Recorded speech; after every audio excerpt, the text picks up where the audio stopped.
Hello guys, ఎప్పుడు సిటీలో ఉండి బోర్ కొట్టేసి నేనైతే ఇక్కడికైతే వచ్చాను. చూస్తున్నారు కదా, ఇది మొత్తం కూడా ఒక 240 గజాల ప్లాట్ మీద ఒక కంటైనర్ హౌస్ అయితే బిల్డ్ చేశారు. ముందైతే పైకి ఎక్కి చూసేద్దాము ఈ వెంచర్ అంతా కూడా ఎలా ఉంది అనేది. చూస్తున్నారు కదా, ఎక్కువ మెట్లు అయితే లేవు. సో పైకి ఎక్కగానే ఇలా ప్రాపర్గా రైలింగ్ తోటి చాలా సేఫ్గా ఉందన్నమాట. ఒక వాటర్ ట్యాంక్ కూడా ఇచ్చారు. అండ్ పైనుండి చూస్తే ఇంత బ్యూటిఫుల్గా కనిపిస్తుంది ఈ వెంచర్ అంతా కూడా. ఎప్పుడు మనం సిటీలో ఉండి ఆల్వేస్ హజిల్ బజిల్ లైఫ్లో పడి కొద్దిగా నేచర్ని ఎంజాయ్ చేద్దాం అనుకున్నా కూడా మనకు టైం దొరకదు. అటువంటి వాళ్ళ కోసము ఈ హాలిడే హోమ్స్ అయితే చాలా పర్ఫెక్ట్గా సూట్ అవుతాయి. సిటీలో మన ఫ్లాట్స్లో ఎండ కానీ వెలుతురు కానీ గాలి కానీ ఏమీ తగలదు. అటువంటి వాళ్ళకి ఈ ఓపెన్ ప్లాట్స్ మీద ఇలా కంటైనర్ హౌసెస్ తోటి ఒక ప్రాపర్ హాలిడే హోమ్స్ అయితే బిల్డ్ చేస్తాం అనమాట.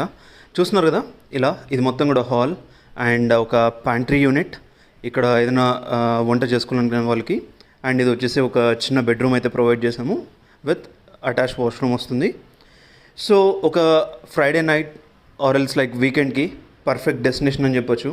కింద మొత్తం కూడా ఒక క్యాంపర్ ఏరియా, అలాగే చుట్టూ కూడా గ్రీనరీ అండ్ మొత్తం కూడా ఒక సేఫ్ అండ్ సెక్యూర్ ప్లేస్లో మీరు ఒక హాలిడే హోమ్ని అయితే బిల్డ్ చేసుకోవచ్చు. ఈ ప్రాజెక్ట్ యొక్క డీటెయిల్స్ కావాలి అనుకుంటే మీరైతే కింద కమెంట్ అయితే చేయండి. నేను మీకు పర్సనల్గా ఒక నంబర్ ఇస్తాను, కాల్ చేయొచ్చు.